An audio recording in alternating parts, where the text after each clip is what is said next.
మన రామాయణ గాథలో హనుమంతుడి సాహసయాత్ర ఒక అద్భుతమైన ఘట్టం.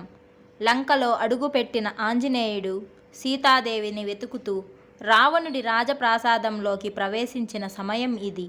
నేటి మన వీడియోలో వాల్మీకి మహర్షి వర్ణించిన పుష్పక విమానం యొక్క అద్భుతమైన సౌందర్యం మరియు రావణుడి అంతఃపుర వైభవం గురించి తెలుసుకోబోతున్నాం.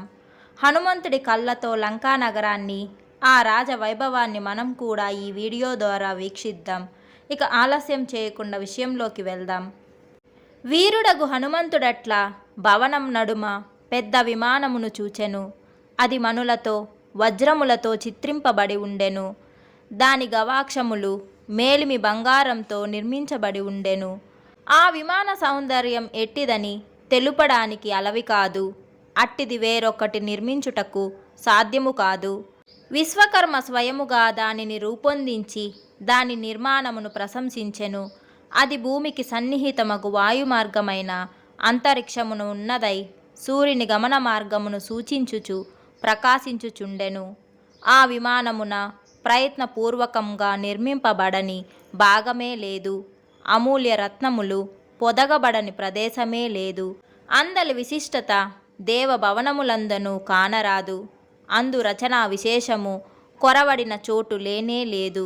తపోబల లబ్ధమైన పరాక్రమము చేత రావణుడు సంపాదించినది మనోనిశ్చయానుగుణముగా ఏ ప్రదేశమునకైనా పోవునది. అనేక విమాన గోపురాది సన్నివేశములతో నిర్మింపబడినది. అటనట సర్వతోర మణిమయమగు విశేష దర్శనము కలదియగు పుష్పక విమానమును హనుమ దర్శించెను. ఆ విమానము స్వామి చిత్తమును మదిలో నిలుపుకొని శీఘ్రముగా పోవునదియు, అన్యులకు దుర్లభమైనదియు, వాయువేగము కలదియు, మహాత్ములు, పుణ్యవంతులు, మహాధనవంతులు, కీర్తిశాలురు, మహానందము కలవారగు ఇంద్రాదుల నివాసము వలె నుండెను.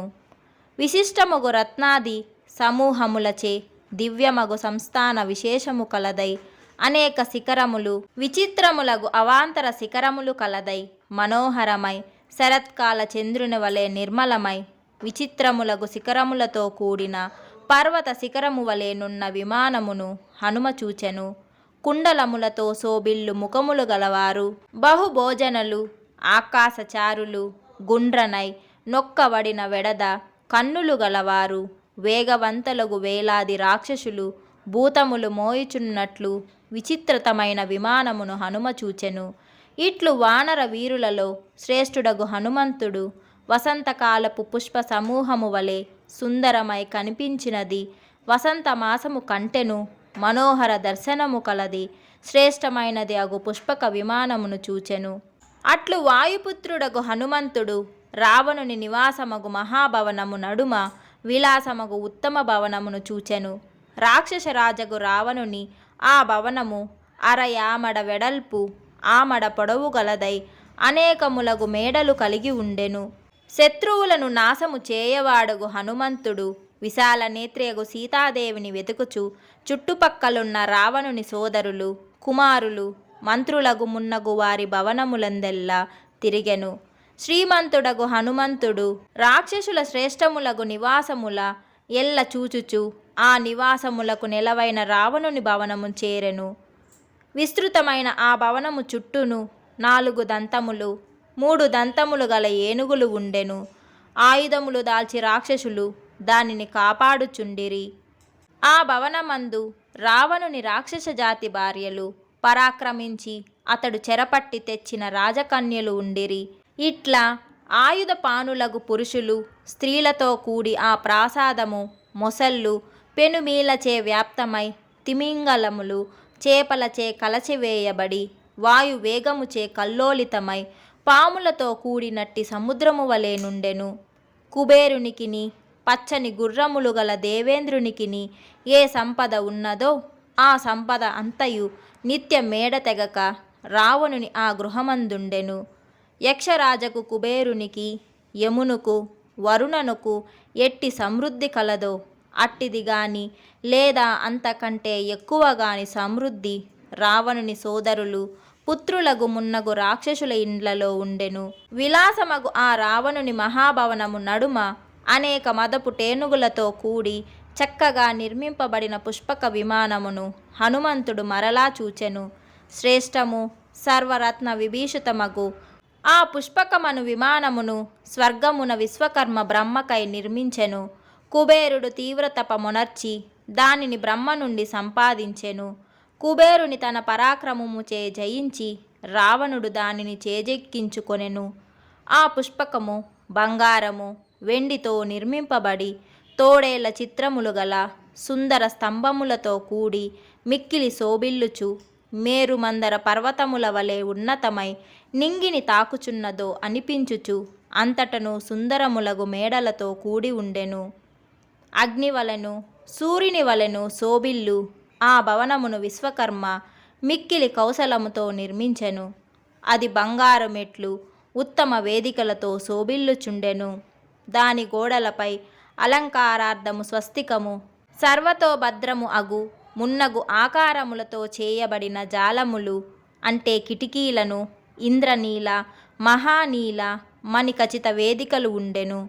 విచిత్రములైన పగడములు మహామూల్యములగు మనులు సాటిలేని గుండ్రని ముత్యములు నేల మాలిగపై తాపబడి ఆ భవనము ప్రకాశించుచుండెను. బంగారము వలె బాసిల్లు రక్త చందనము సుగంధమును గుబాలించుచుండగా ఆ భవనము బాలబానుని పగిది బాసిల్లుచుండెను. ఇట్టి నానావిధ భవన సముదాయముచే అలంకరింపబడి ఉన్న దివ్యమగు పుష్పక విమానమును మహాకపి మారుతి అధిరోహించెను. హనుమంతుడా భవనముపై నిలచి మద్యములు పిండి వంటలు అన్నముల నుండి వెడలెనదై రూపు దాల్చిన వాయువువలెనున్న దివ్య గంధమును నాగ్రానించెను. ఆ సుగంధము ఒక బంధువు తన శ్రేష్ఠ బంధువునిటు రమ్మని ఆహ్వానించునట్లు మహాబలుడగు హనుమంతుని రావణుడున్న చోటికి ఆహ్వానించెను అనిపించుచుండెను.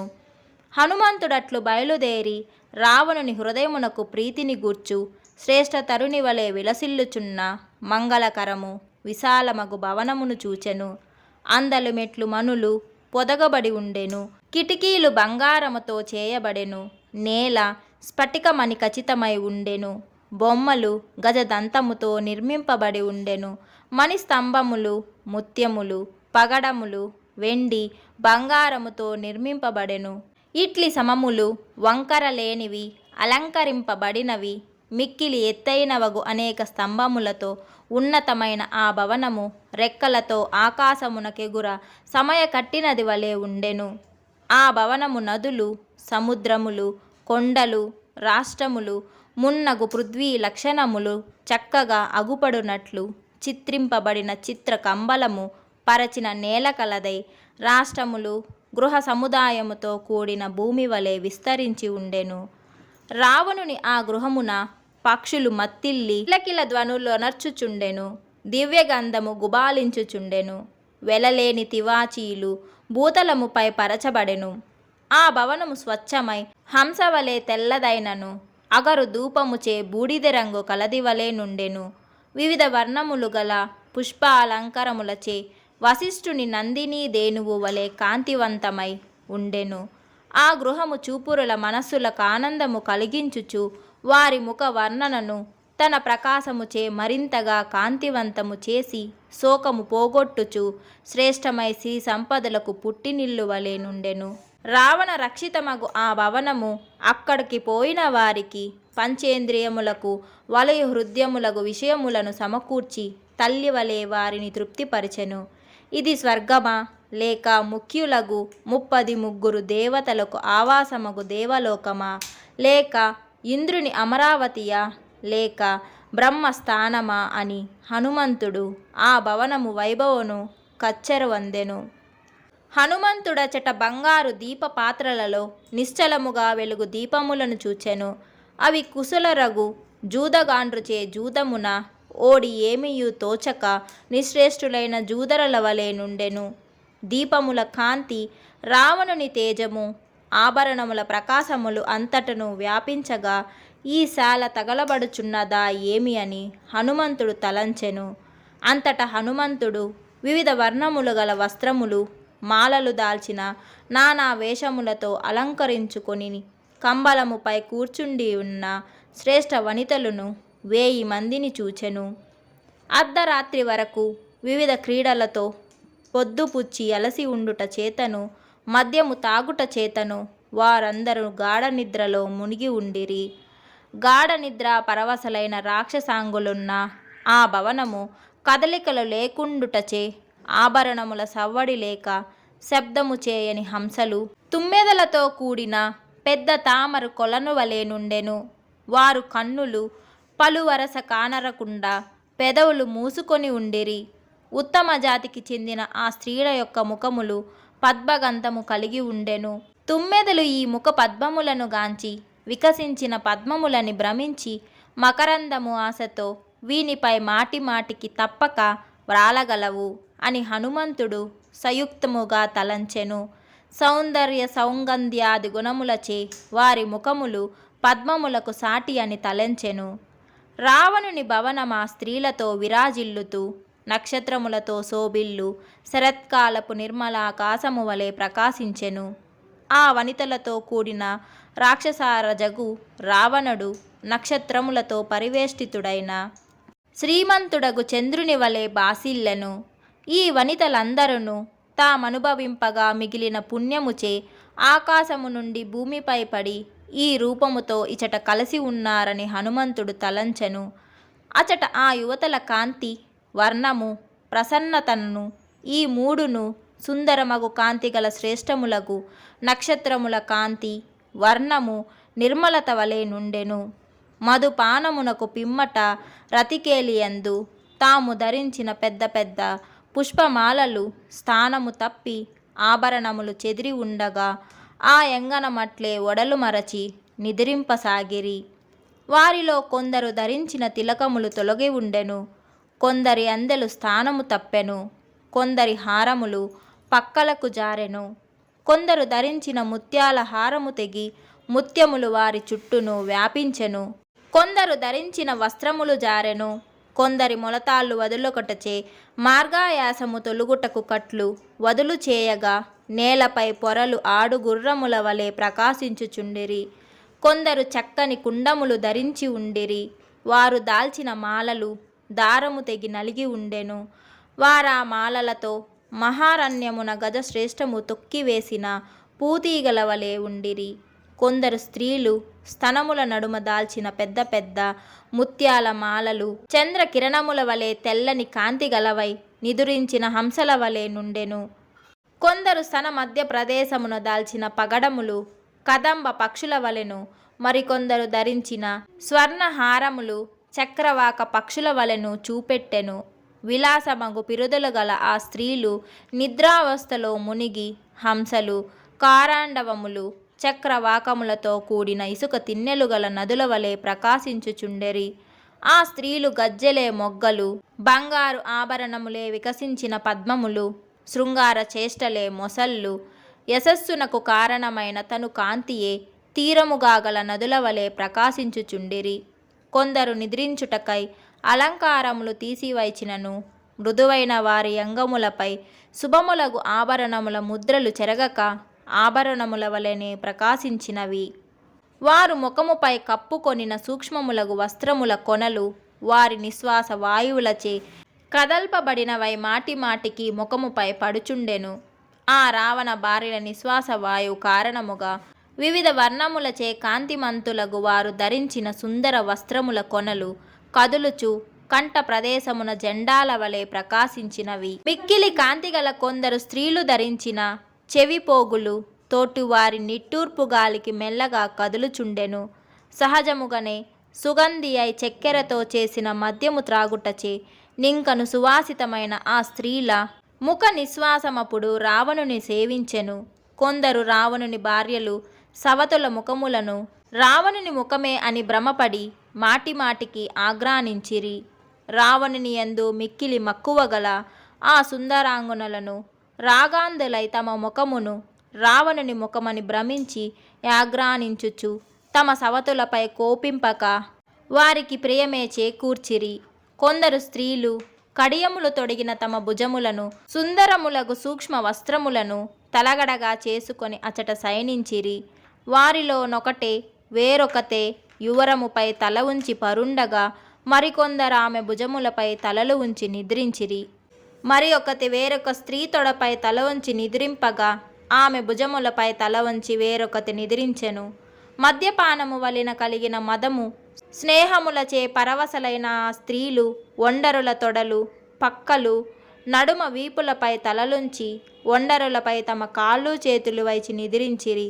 ఒండర భుజములను దారముచే గుచ్చబడిన ఆ స్త్రీ సమూహము మాల, నల్లని కురులు అనుమదించిన తుమ్మెదలు కలదై దారముచే గుచ్చబడిన పుష్పమాలికల వలె శోభిల్లెను. వసంత ఋతువునందు మలయా నిలయ సంచారముచే పుష్పింపిన లతావన మెట్లు కంపించునో అట్లే ముఖవాయు సంచారముచే తాము ధరించిన చీరల కొంగులు కదలచుండగా రావణ స్త్రీ సమూహము కూడా కదిలినట్లుండెను. ఎట్లు తీగలన్నీయు కలిసి మాలగా ఏర్పడునో, ఎట్లు శాఖోపశాఖలుగా కలిసిపోవునో, ఎట్లు వాని పూలు ఆ పువ్వులపై వాలిన తుమ్మెదలు కలిసి ఉండునట్లు అగుపడునో, అట్లే ఒక్కచోటే కూర్చొండిన రావణుని స్త్రీలను మాలవలే నుండెరి.